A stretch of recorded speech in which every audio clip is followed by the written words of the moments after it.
introduced. And the moment that the fans have been waiting for, about to take place, Bob Knight is returning.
Dick Vitale earlier today spoke with Quinn Buckner, and we asked him, what is today about? And he said, this is not about basketball. This is about family. The players that played for Bob Knight look at him almost like kind of your estranged father, that you want to come back so the family can collectively wrap their arms around him. And I think that's what we're seeing right here. Well, you can see the respect by each player for him, the tremendous love and admiration that they have for him, for what he's achieved here as a coach. And it's so beautiful to see the kind of affection that these beautiful fans have shown as he walked on his court. I'm so happy that that moment has happened. Tried to talk yesterday with him about it. It's just a special moment. Really done a great job, Patrick, and all the family members in making this happen. Well, Reese Davis, if a picture speaks 1,000 words, it's about 1,000,000 words right there on the face of Bob Knight as we go back to you. An amazing scene, Bob, for sure. You guys did a great job covering it, and you can just feel the emotion in Assembly Hall. You know, not long ago when Bob and his wife Karen decided to move back to Bloomington, I asked, why now? And Bob was like, well, the fishing's good. We have some friends there. And my players are there, so you get a chance to see him with his players, which is a sight that's been a long time coming, Jay. It has been a long time coming, and it's such an emotional thing, not only for Indiana fans and for the players, but for Bob Knight and his family. And you know, Reese, from the time that Coach Knight was with us, he's a very emotional person. He doesn't like to show it. In fact, likes to hide it. But the rift between he and Indiana was less about anger and more about hurt. That he was hurt from being let go and he wasn't over it. And it's beautiful to see that he's back and that his players are back with him. Seeing a coach with his team is something pretty special. And to see his pure emotion about being there in that moment with those guys, It's closure for coach. It's closure for the players. It's closure for Patrick. It's closure for their program. But this is beautiful. Yeah, I said, and I live in South Bend, Indiana, a Notre Dame community, but a lot of Indiana huge is there, and you can feel that tension with them, and it's been long overdue for that to be done with. It's done with today to honor one of the great coaches in our sport.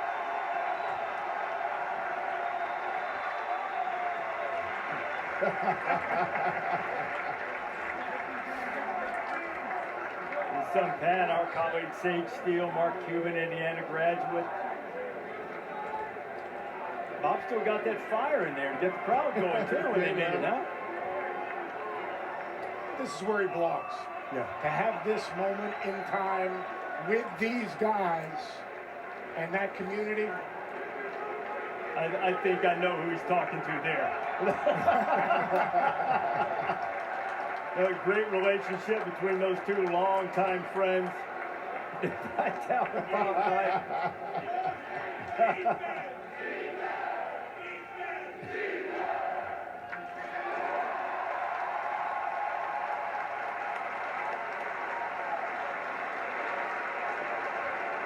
That's awesome.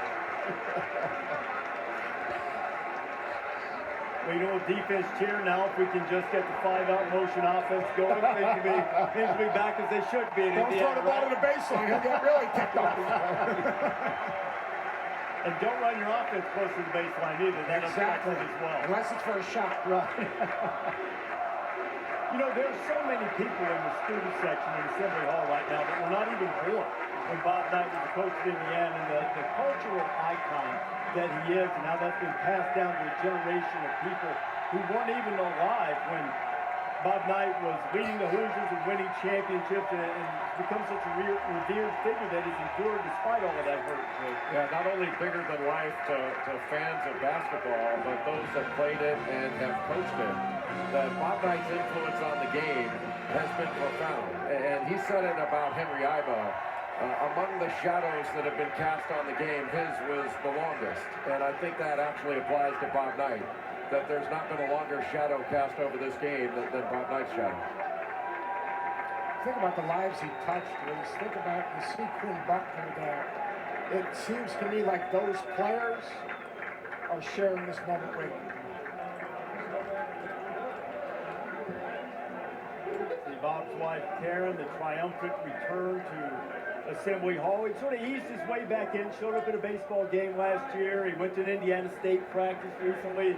I think Bob and Dick said in the first half he's going with Gene Katie to a Pacers game tonight. So it's good for him to be able to get the type of reception and recognition that, hey, look, complex legacy, we understand that. But this type of reception is good for Bob and can promote some, as you said, set some closure at the end of this now. Yeah, closure for him, closure for the Indiana family, closure for the current program, and closure for every single guy that played for him, because now they're whole. And that's really important. This is an important day for Indiana basketball. Yeah. An important day. Can move forward now. This is not hanging over them. And Bob Knight, back part and a willing part of the Indiana basketball family. What a moment with a lot of Indiana players in attendance, including the 1980 Big Ten championship team. Second half coming up. This has been the Jeep Halftime Report.